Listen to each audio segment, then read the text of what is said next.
নমস্কার বন্ধুরা, আজকের পর্বে বানিয়ে দেখাবো খুবই স্বাস্থ্যকর হালকা পাতলা ঝালঝাল করে মাছের ঝোলের রেসিপি, যেটা এই হাড় কাঁপানো শীতের দুপুরে গরম ধোয়া ওঠা ভাতের সাথে খেতে অমৃত সমান লাগবে। খুবই স্বাস্থ্যকর হওয়ার সাথে সাথে আজকের এই মাছের ঝোল কিন্তু খেতে ভীষণ সুস্বাদু হয়। একবার এইভাবে যদি শীতের বিভিন্ন ধরনের সবজি দিয়ে মাছের ঝোল বানিয়ে নেওয়া যায় তাহলে কিন্তু এর স্বাদ অনেক দিন মনে থাকবে। তাহলে কথা না বাড়িয়ে চলুন দেখে নেওয়া যাক কী করে তৈরি করছি। মাছের ঝোল বানানোর জন্য এখানে 3 পিস রুই মাছ নিয়েছি। রুই, কাতলা যে কোনো মাছ দিয়ে মাছের ঝোলটা করা যাবে। তাছাড়া বাটা মাছ, চারাপোনা মাছ বা গরমকালে ফলই মাছ, এই সমস্ত মাছ দিয়ে কিন্তু এই মাছের ঝোলটা অবশ্যই করা যেতে পারে। সবার প্রথমে মাছের মধ্যে আমি লবণ আর হলুদ মাখিয়ে নিচ্ছি। রান্নার কম করে 10 মিনিট আগে মাছের মধ্যে লবণ হলুদ মাখিয়ে রাখলে মাছের স্বাদটা কিন্তু বাড়বে। মাছে লবণ হলুদ মাখিয়ে রাখা থাক, ততক্ষণ মাছের ঝোলের জন্য একটা আলু কেটে নেব। এখন যেহেতু একদম নতুন আলু, তাই এই আলুর কিন্তু খোসা ছাড়ানোর দরকার পড়ে না। একটু জলের নিচে আলুটাকে রেখে আলুটাকে কিন্তু একটু ডলা দিলেই কিন্তু আলুর খোসাটা সুন্দরভাবে ছাড়িয়ে যায়। আর এই আলুর স্বাদ হয় কিন্তু একদম অন্যরকম। আলুটাকেও মাছের ঝোলের মধ্যে কেটে নিয়েছি একটা বেগুন। শীতের বেগুনের তো কোনো তুলনাই হয় না।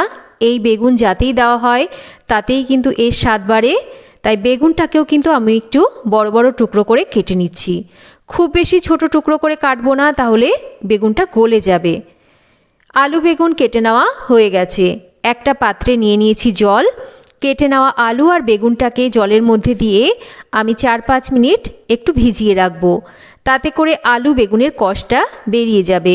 নতুন আলুর মধ্যেও কিন্তু কষ থাকে আর বেগুনের মধ্যেও কিন্তু কষ ভাব থাকে। তাই 4-5 মিনিট ভিজিয়ে রাখার পর ভালো করে জল ঝরিয়ে নিয়ে এবার সামান্য করে একটু লবণ আর হলুদ আমি এই আলু আর বেগুনের মধ্যে মাখিয়ে নিচ্ছি। তবে খুব বেশি লবণ হলুদ নয়, কিন্তু সামান্য করে লবণ হলুদ আলু আর বেগুনের মধ্যে মাখিয়ে নিচ্ছি, যাতে করে আলু আর বেগুনটা বেশ নরম হয়ে যায়।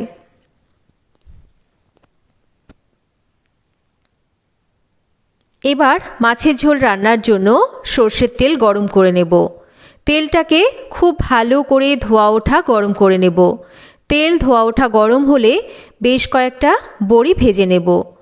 এই রকম গরম তেলের মধ্যে বড়িগুলো যদি ভাজার জন্য দেওয়া হয় তাহলে কিন্তু বড়ি তেল টানে না, আর বড়ি খুব তাড়াতাড়ি ভাজাও হয়ে যায়। বড়িগুলোকে ভেজে তুলে নিচ্ছি।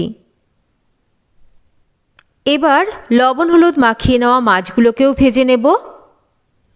মাছগুলোকে একে একে আমি এই রকম তেলের মধ্যে কিন্তু ছেড়ে দেব। আর তেল যদি খুব ভালো করে গরম না হয় তাহলে কিন্তু মাছ ভাজতে গেলে মাছগুলো কড়াইয়ের গায়ে আটকে যাবে। সেক্ষেত্রে মাছ কিন্তু ভেঙে যেতে পারে। তাই মাছ ভাজার জন্য কিন্তু অবশ্যই কড়াইটাকে ভালো করে গরম করে নিতে হবে আর তেলটাকে ধোয়া ওঠা অবধি ভালো করে গরম করে নিতে হবে।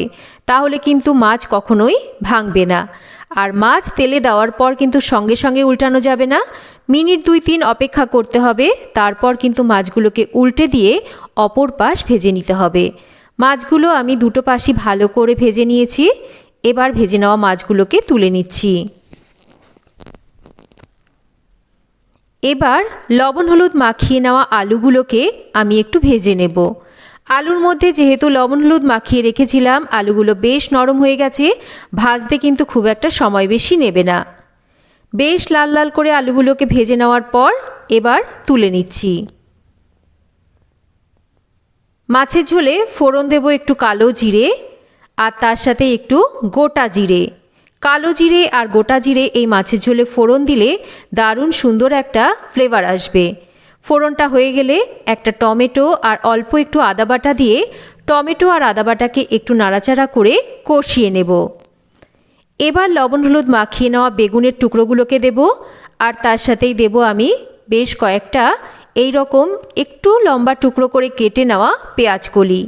বেগুন আর পেঁয়াজকলিকে আমরা একটু এই মশলার সাথে কষিয়ে নেব। আলাদা করে কিন্তু বেগুন ভাজার দরকার নেই। এখন যেহেতু শীতের একদম নরম বেগুন, এই বেগুন কিন্তু এইভাবেই যদি মাছের ঝোলে দিয়ে রান্না করা হয় তাহলে কিন্তু স্বাদটা বেশ ভালো আসে। এদিকে এটা ভাজা হতে থাক, ততক্ষণ মশলা বানাবো। 1 চামচ গোটা জিরে, 1/2 চামচ গোলমরিচ। এই মাছের ঝোলে কিন্তু ঝাল ঝাল হবে, আগেই বলেছি, তাই ঝাল কিন্তু এখানে গোলমরিচ আর কাঁচা লঙ্কাতেই হবে। আর বেশ কয়েকটা কাঁচা লঙ্কা আর নিয়ে দিচ্ছি এখানে ফ্রেশ ধনেপাতার ডাঁটি। এই ডাঁটির মধ্যে কিন্তু বেশ সুন্দর একটা ফ্লেভার থাকে। কিছুটা জল দিয়ে মশলা আমি বানিয়ে নিয়েছি। এদিকে দেখুন এই বেগুন, পেঁয়াজকলি এগুলোও কিন্তু বেশ ভাজা ভাজা করা হয়ে গেছে। এবার এর মধ্যে বেটে নেওয়া মশলাটা দিয়ে দেব। একই সাথে পরিমাণ মতন লবণ হলুদও দিয়ে দেব, আর ভেজে নেওয়া আলুগুলোকেও কিন্তু দিয়ে দেব। এবার এই মশলার সাথে সমস্ত কিছুকে ভালো করে একটু কষিয়ে নেব। এই মাছের ঝোলে কিন্তু কোনো রকম লঙ্কার গুঁড়ো পড়বে না। এই কাঁচা লঙ্কা আর গোলমরিচের ঝালেই কিন্তু মাছের ঝোলটা হবে, আর এর স্বাদ আর সুগন্ধ কিন্তু একদম অন্য রকম হবে। মশলা ভালো করে কষিয়ে নেওয়ার পর ঝোলের জন্য দিয়ে দিচ্ছি উষ্ণ গরম জল। এখন কনকনে হাড় কাঁপানো ঠান্ডা, তাই অবশ্যই রান্নায় একটু গরম জল দিলে রান্নাটা কিন্তু তাড়াতাড়ি হয়, তাছাড়া রান্নার স্বাদ তো ভালো হয়ই। ঝোলটা ফুটতে শুরু করলে ভেজে নেওয়া বড়িগুলোকে দিয়ে এবার একটা ঢাকা দিয়ে 7-8 মিনিট মাছের ঝোলটাকে আমরা রান্না করব।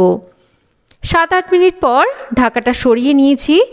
আলু, বেগুন, বড়ি, পেঁয়াজকলি এগুলো সমস্তই সুন্দরভাবে সেদ্ধ হয়ে গেছে। ভেজে নেওয়া মাছ এবার ঝোলের মধ্যে দিয়ে দেব। তার সাথে মাছের ঝোলে দিয়ে দেব আরও একটু ধনেপাতা কুচি। এই মাছের ঝোলে কিন্তু কোনো রকম গরম মশলা পড়বে না। এই শীতের বিভিন্ন ধরনের সবজি, তাছাড়া গোলমরিচ, কাঁচা জিরে এগুলোর সুন্দর একটা গন্ধে কিন্তু মাছের ঝোলটা খেতে হবে অসাধারণ। এবার সমস্ত কিছুকে ভালো করে নাড়াচাড়া করে মিশিয়ে নেওয়ার পর আরও 3-4 মিনিট রান্না করে নেব। 3-4 মিনিট রান্না করে নিলেই কিন্তু তৈরি হয়ে যাবে আজকের এই মাছের ঝোল। একবার এই কনকনে হাড় কাঁপানো শীতের দুপুরে এইভাবে ঝাল ঝাল করে স্বাস্থ্যকর মাছের ঝোল বানিয়ে খেয়ে দেখুন। খেতে যেরকম এই মাছের ঝোল ভীষণ সুস্বাদু হয়, তার সাথে স্বাস্থ্যকরও। আর একবার এইভাবে মাছের ঝোল বানিয়ে খেলে এর স্বাদ কিন্তু অনেক দিন পর্যন্ত মুখে লেগে থাকবে। তো কেমন লাগলো আজকের এই ঝাল ঝাল করে শীতের বিভিন্ন ধরনের সবজি দিয়ে মাছের ঝোলের রেসিপি, একটা কমেন্ট করে জানাবেন। রেসিপি ভালো লাগলে একটা লাইক করবেন, রেসিপিটা শেয়ার করবেন। আর যদি চ্যানেল সাবস্ক্রাইব করা না থাকে চ্যানেল সাবস্ক্রাইব করবেন। সবাই ভালো থাকবেন, আবার ফিরে আসবো নতুন কোনো রেসিপি।